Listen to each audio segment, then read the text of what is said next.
Welcome back mga kaibigan, ating pong pag-usapan ang pagkatalo ng Gilas Pilipinas sa New Zealand. Ito makikita talaga natin kung ano nga ba nangyari sa laban na ito kung bakit tayo natalo.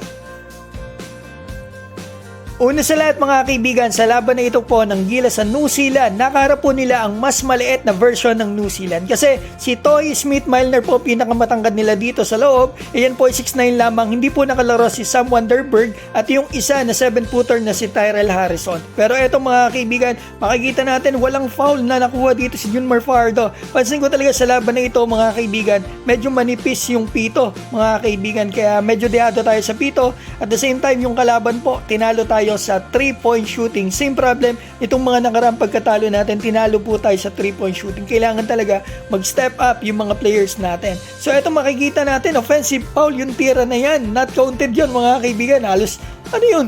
Paano naging offensive foul yun mga kaibigan? Sayang na yun.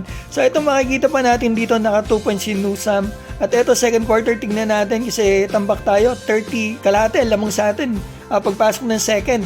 So ito makikita natin dito, CJ Perez ang gandang off the board, off the glass mga kaibigan. Oftana, yan, nakita natin pumupuntis dito si Oftana. Ito, Carl Tamayo, gusto ko yung nilaro niya pero hindi masyado naglaro dito sa third quarter. Di ata nga pinasok. Pero ang ganda ng pinakita dito ni Tamayo sa second quarter. Junmar Fajardo yan, nakikita natin. Nakascore pa dito si Justin Brownlee sa ilalim. Yung kita natin, medyo malilit talaga ang kalaban. Pero itong halftime stats natin, tinalo po tayo sa 3-point shooting tayo, 18% sa 3-point line. Ang kalaban natin talagang nag-inat, 52.6%. Pero medyo inalit sila ng konti lang dito sa second half. Yan makikita natin, halftime stats natin. Yan, nakikita naman natin mga kaibigan. Kailangan talaga mag-step up ng ating mga guards, especially sa 3-point shooting. Kailangan natin maging consistent yan. Kasi dyan tayo mostly tinatalo ng ating mga kalaban sa mga nakaraang games natin. So ito makikita natin, Junmar Fajardo sa ilalim, third quarter. Ito makikita natin dito, Twin Tower tayo dito. Si Japet Aguilar, ang ganda, magic bunot, ang ganda na nilaro.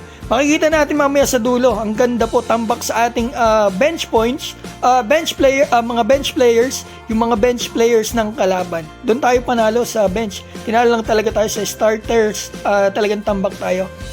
So ito Oftana, naka 3 point dito.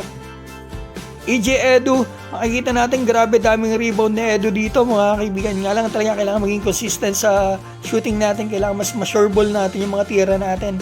Dami nating open shot sa 3-point line, di pumapasok.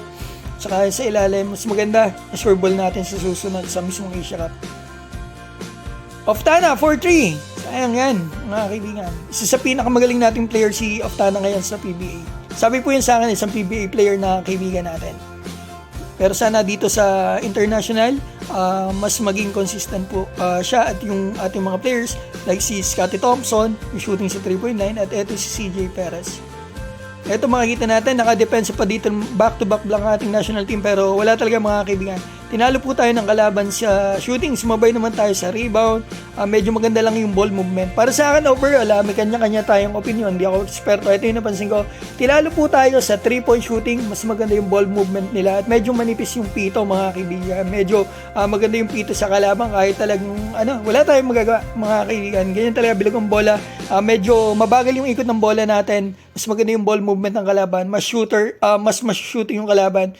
Yun mga kaibigan, sana susunod na laban natin ay mag-improve yung ating team dito sa mga aspeto na ito, especially 3-point shooting at ball movement. And makikita natin, at binanggit po pala mga kaibigan, si Kai Soto ng commentator sa third quarter. At eto, tignan nyo po, panalo po tayo sa bench points. Tambak yung New Zealand, pero tinalo po tayo mga kaibigan sa starting production.